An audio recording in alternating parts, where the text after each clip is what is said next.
What's up, man? Thanks for coming What's out, up, man. kid? It's Traylon here with Tristan Sanders, man, on Thursday. Talking to Coach Kerry Sweeny, man, coach up there at Desoto High School, and Korey Mangum, defensive coordinator of Port Arthur. How y'all doing, man? Man, we doing good, man. We doing good. Y'all Just good, trying man? to trying to Man, find a way to get time going by. oh yeah, I know. Man, Kerry, man, I hear a lot about you, man. It's my first time meeting you, man. I heard you're a legend from the county. So, man, talk a little bit about yourself, man, for the people who don't know you like myself and the other people in the group. Well, pretty much Galveston Ball, high school, started coaching there. I learned from a guy from Lamork. I hate Lamork, but my OC was Coach Cooper. You know, All-State guy, Sam Houston Hall of Fame, and he was real great in the passing game. You know, people forgot that he was an All-American, Right. and he really brought that connection of Galveston County to Sam Houston. You know, I think we need to go ahead when we sit this dude. You know, give him a shot to tequila. Right. You know, he taught a lot of kids how to play the game right. You know. That's good. Well, Coach Mangum, you're a fellow Cougar, so I know you. How about you introduce yourself to the people who don't have any idea who you are? Korey Mangum. I went to Lamar, went to Florida State out of high school. I started my first coaching in Galveston with Kerry. Built some good relationships there. Met some good people there. And then I started my defense coordinator in Galveston. Then I came up to Port Arthur to be a defense coordinator. Lamar and Galveston is always connected, man. Always connected. So now, baby. So with what's going on, man, with this coronavirus, it's a new thing, man. It's something new that nobody ever experienced before. So how did it affect you guys so far? And I'll start that question off with you, Mr. Kerry. Well, with that, COVID-19 kind of messed up right now with the timing. We understand it's a serious thing that's going on. So we had to stop everything from green football, after school breakouts. So right now we're in a territory that's like, we can't do anything really. But if you got a great relationship with your kids, like I know for example, Mangum have it, we're going to connect with our kids, make sure they're trying to work out, you know, at home, be creative. Again, we're just trying to find ways to connect with them and let them know that we do care. We want you to be safe. You don't have to be out there trying to do nothing stupid right now and try to work out and get sick. Mr. Mangum, same question. It affected it from different aspects. I hate it for a lot of seniors, you know, in basketball and track. But it affected it. But like Coach Sweeny was saying, if you got a relationship with your kids, with technology nowadays, man, you're going to always stay connected as long as you got a relationship built with your kids and able to hit them up, you know, and talk. And just not about football, just about life, you know, because they're going to talk football regardless, but talk to them about life and check on them, see what's going on. Well, I heard Coach Sweeny said that they had to stop spring, right? So, Korey Mangum, are y'all doing spring ball as well? Did y'all have to cancel that program also? Yeah, but we wasn't doing spring football. We was just doing the regular in the period, getting the work in, you know, things like that, 7-on-7, things like that in the period, since we have more of a vet team coming back for the next couple of years. So it wasn't that hard on us. Now, like I said, it'd be hard on like the new coaches, got new staff, new team that don't have developed their team yet with all practice and with all they're gonna be running and stuff. It'd be hard on them guys, but right now, if you got like a vet team, they should know what's going on. Right. See, I saw Mr. Kerry get his hand sanitizer. This is brought to you by Germex. Get your Germex, man. You don't want to be out there with that COVID-19, man. Rub it in, soak it in, bathe in it. Nah. You better wash them hands now. You know, soap and water. It's soap and water. Hey, don't forget about it. That's where it starts from, soap and water. Right. So I hear both of your guys' teams, both of your programs, you're not doing anything this summer. How do you think the lack of the weight room and training is going to affect your overall team this fall? So Kerry, I'll let you go first again. Well, UIL is going to help us out with that. We're going to, I think every school in the state of Texas is going to have a third. You'll be able to have a third scrimmage. But again, if your team is mentally tough, what you're doing is still your kids since football season, your kids is going to find a way to get better because every day is competition with us. So I believe really it's not a problem. Again, main thing right now, make sure you're safe, and once football is ready, be ready. Yeah, I had asked Coach Mangum this offhand, and I wanted to know: do you think this will level the playing field? And football old thing we always say: we'll outwork you. Well, what's going on when the work is stopped? Like, what do we do? You want me to ask you for real? You want me to tell you for real? Tell me something now. No, now we gonna talk about it. I ain't trying to get fired. We gonna talk about it. You already know. Yeah. Talk to me. We good. That's a Galveston person that is fine, man. That is Galveston that is fine. Yeah. My thing is this: what is the level in the field? Like, for example, you never know what somebody else is doing in your backyard. I mean, you never know. Right. And it's like you said, you got technology. Right. You got different software programs to learn plays to get better. Okay. You even got Twitter like, hey, hey, show me how you working out, what you got going on. So I feel like this, right? If the kids want to be great, they want to be great. So with that being said, so we have a defensive coordinator, we have an offensive, you're assistant head coach over there, right? No. What's that? Passing games. So with the brand of football that's being played now, they don't really block. You ain't seeing too many traps and all that. You seeing a lot of pick blocking, like basketball picks. Do you think this soft? I ain't gonna call it soft because everybody get mad at me. This more finesse type of football will kind of make it where it's not that bad to be out, not banging or whatever. Yeah, I mean. I tell you the truth, guys I went up to my DN the other day. My DN like 6'4", 250. But he running like me.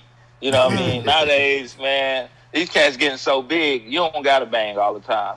Like I was telling Kerry that earlier today, like we gonna do some tackling drills, but it's more like wrap and roll.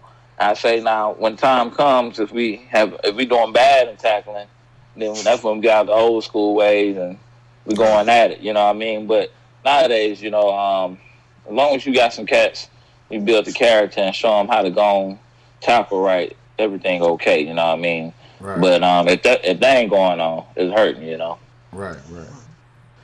So both of y'all come from more African American, middle class, lower class demographic. How does the coronavirus? Not you guys. I'm talking about your areas that you're coaching. Well, I may not know about Desoto, but a little bit of I don't mean you guys. I meant the area that you're working in, right? Yeah, I don't mean you guys. Look. Question now, man. He go off script and go crazy. I do go crazy a little bit, but I want to know how have y'all been able to keep in touch with those kids who may need a little more access to more of the key essentials that most kids might already have. The more poverty-stricken kids, if that makes sense. Well, it's pretty simple. The less kids, they wanted more. Right. Because they don't have it. Right. I mean, they feel this is the way for them to make it happen. All right, academics and, of course, ethics. So those are the ones, those are the ones going to make it happen. The ones that have everything, they feel like it really doesn't matter. We have other avenues to make it in life. Yeah, but they in the school giving out food and different stuff like that, like Meals on Wheels. But a lot of the time, cats, depending on what city you're from, man, cats gonna go outside and still do push-ups, still gonna run. You know what I mean? If most cats now, coming from low poverty, gonna find a way to do something. They ain't never have no gym membership anyway, so they gonna find a way. Like you were saying earlier, you made your son a basket for the gym. Man, we used to have a hooping tree, just a tree for dunking. You know what I mean? So you gonna find a way, to stay active. You know what I mean? So, and that's the big thing, With technology, you can get these guys on groups and just have them, hey, y'all send in what y'all did today. And then it's a competition, man. You don't want to get outworked, you know what I mean? So a lot of our kids in PA hungry. Kerry probably got the same thing down there where he at, and that's how it go, Yeah, I went to school with some guys at SFA that was from the DeSoto area, and they swear they the mecca of football. And I try to tell them about little old Lamar. and in Galveston County area, how we dominate, man. But you got about 3 Cougar shout-outs right here, Kerry. You see this right there? Yeah, easy. But I ain't gonna lie, they breed athletes, though. I watch them play, man. You see some of those guys that came to SFA, just watching them being able to transition to college game. I didn't play in college, but I like watching them play, man. They were some athletic freaks out there. So I know DeSoto has something in PA. You talk about having a 6'4", 240 defensive end. Any more? Is there more kids that we should be on the lookout for the upcoming future? Yeah, we got my junior class gonna be loaded, man. Yeah, I heard about that. I got a corner now. I think he just got rated like 57 in the nation, but he ridiculous work ethic, man. It's probably about 3 or 4 kids that I've seen have this ridiculous work ethic. Zion was one. Little Tristan was one. And probably him. And what I mean by that is it ain't like it's nothing that coach tell them to do. They go do it on their own, like that type. Like they gonna grind, and that's what made you know what I mean. And I said Zion, I had Tristan. They were both the same. That's why I said it's probably about 3 or 4 kids I just seen with that ridiculous, just grinding, you know. And that's gonna be the difference when it comes for fall. Have your kids able to put in that work on their own. Because right now you don't know how long it's gonna be out. Right. You know, it might be May, it might be June, it might be July. So when they come back, are they gonna be fully ready to grind, and have they been grinding mentally and on their own? Yeah. Kerry, Coach Sweeny, you have you had a receiver, or may still have a receiver. That big old man child y'all had, is he returning or did he leave? What's his name? I'm sorry. Lawrence Arnold, LJ. LJ. So he graduated early, and he went to Kansas. And right now he's starting at Kansas as a true freshman. Man, doing school already. Dog it. So yeah, you got it. I'm gonna send you his highlight. Matter of fact, we're gonna pull up his highlight on Twitter, and you'll see your man child. As far as we talked to Coach Mangum about this offhand. But as far as your late signees of the DeSoto senior class, you know those guys, the JUCO, D3s, D2s, you know the ones that slide in through the back door. I understand you. I know you got a heavy hand in the college recruiting part of it. Has this hurt? Or, I mean, how does it affect you? Because I know it'll be depression as a kid. Like, I had a kid down here, he just signed, like, right before this shit happened. And I can imagine being that kid that, you know, right when there's something going on, everything shut down. Well, I just had a kid sign last week also. So right now, for my graduating class in 2020, only 22 kids signed. And I know I sound like an idiot when I said only 22. Because there's still opportunity out there for the rest of our other kids. So it's not, of course, this early signing that's a problem. It's the transfer portal. Right. Because you have a lot of transfer portal. You have a lot of schools right now that have up to 25 scholarships, and sometimes they hold like 3 scholarships for like these transfer kids, which can go to like high school kids or even JUCOs. Right. But they holding it and waiting for like kids to leave UT. And they can try to pick them up like a school from like SFA. So that is really hurting our kids right now is the transfer portal. Because you got to wait. For example, if they feel like the kid's not going to really come, then boom, they might come back to the high school in April. Wow. You know, to pick up kids. So the signing day. Go ahead. Because the last day of the signing day is in April. People don't understand that. Yeah. You know, everybody know like the 1st February, and then December, but April's the last one. Yeah, they think about the pageantry that's sitting at the table. Yeah, it's a hell of a accomplishment, a good feeling, right, Korey Mangum? He's sitting there, you know, sitting at that table, but in all, that's not the top percentage of the athletes sitting at that table. You still got people it's time to go, and I had to talk to a bunch of kids that thought their world was ending because they wasn't sitting at that table, or didn't know where the hell they was going on that signing day. So, fellas, so I got to tell you, I'm going to ask y'all this. They lift the ban. Let's say, for instance, they gave us a tentative day, May 2nd or something like that? May 4th. May 4th. May 4th. They lift the ban. What's y'all next move? I'll start with you, Korey. What's the next move? As soon as they lift the ban. Just get everything going, man. Make sure no kids can move away, you know what I mean? And you should be still in contact, but we got to get back to lifting and running, man. You got to be in shape to play football, and you got to be strong, you know? If they lift the ban, I mean, we're going to be good for the summertime, so we'll start right back from basically day one.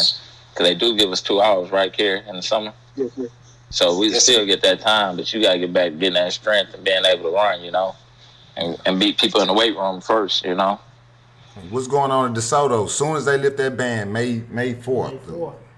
Competition. We're going to compete in everything we do, from weight room, mat drills, running, cones, whatever. We want to build a competition. Is this going to be an increased sense of urgency? Or See, it's really don't have to, because really UIL helped us out last year with the summer programs. Right. So, and of course, our kids are committed. A lot of kids are committed this year, going to be, and they're going to be there in the summer. Right. So that time we didn't have before, it's going to really benefit everybody right now. So with that being said, so the teams, y'all high school kids that's in these non-school affiliated 7-on-7 teams. That's a DB coach. We got a DB coach, defensive coordinator. We got an offensive coach, wide receiver coach, passing game coordinator. What's the play when they say, well, Coach Joe Blow say that we got a national tournament over here in Austin? Las Vegas or Miami. Yeah. What? Talk to me now. We got to talk about it. Now this the thing that I think most players, they going to grind with their team. Now, you do have sometimes them cats that get good, and if you're doing something 7-on-7, you might not see no real receiver at all. Right.